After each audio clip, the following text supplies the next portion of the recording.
alumna de la Universidad San Martín de Porras, filial Norte. Mi nombre es Brígida Yonto Pérez. En esta oportunidad les vamos a explicar los músculos masticatorios. Los músculos masticatorios van a permitir la protrusión, la reclusión y la lateralidad de la mandíbula. Van a tener dos inserciones, una inserción en el cráneo y otra inserción en la mandíbula. Ellos son los que permiten la deglución y también el hablar. Entre ellos tenemos el músculo macetero, que vamos a verlo ubicado en el borde inferior del arco cigomático, dividiendo al arco cigomático en tres porciones, en un tercio posterior, un tercio medio y un tercio anterior. El tercio posterior y el tercio medio van a contener lo que son las fibras del fascículo profundo, ya que este músculo presenta dos fascículos, un profundo y un superficial. El fascículo profundo va a dirigirse hacia lo que es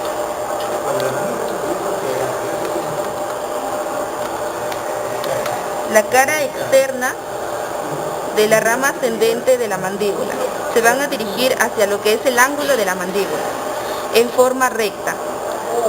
Y la porción que queda, el tercio anterior, va a contener a lo que es el fascículo superficial, que va a llevar sus fibras en forma oblicua hacia el ángulo de la mandíbula. En esta muestra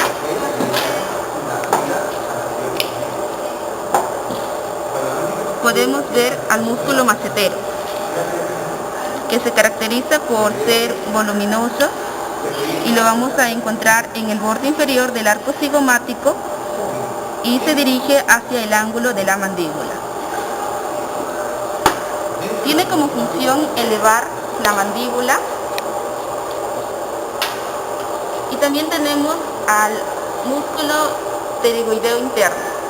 El músculo pterigoideo interno lo vamos a poder ubicar en lo que es la fosa pterigoidea, que la vamos a encontrar en la apófisis pterigoide entre el ala interna y el ala externa.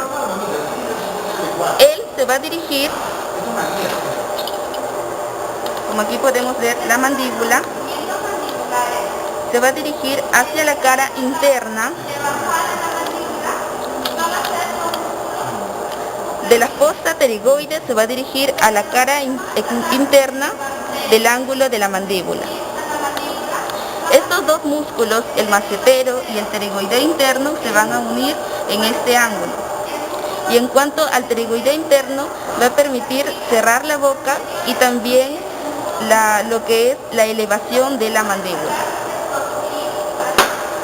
Más adelante vamos a ver lo que es el músculo temporal y el músculo pterigoideo externo. A continuación vamos a hablar del músculo pterigoideo externo y del temporal, recordando que los músculos masticadores son el macetero, pterigoideo interno, pterigoideo externo y temporal. Vamos a empezar con el músculo pterigoideo externo. Este músculo va a tener dos fascículos, un fascículo superior o llamado también esfenoidal y un fascículo inferior o pterigoideo.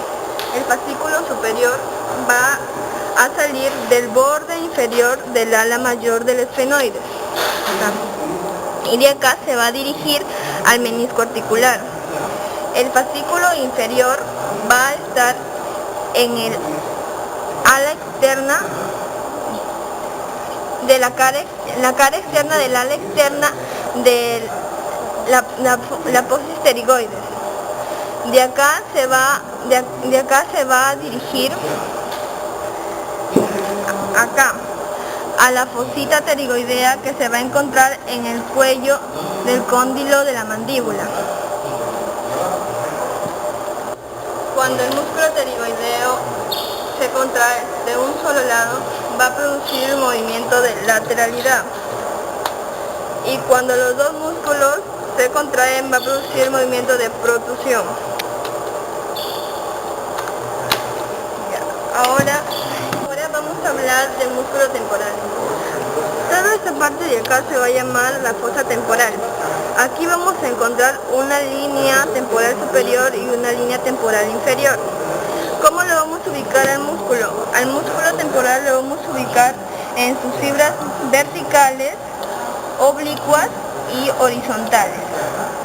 La irrigación de este músculo va a ser por la arteria temporal anterior, media y posterior.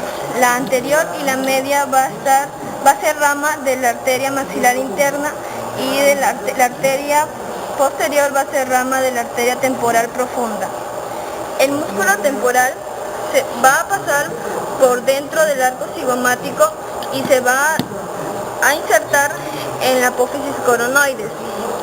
El tendón del músculo temporal lo vamos a encontrar en la parte interna de la apófisis coronoides.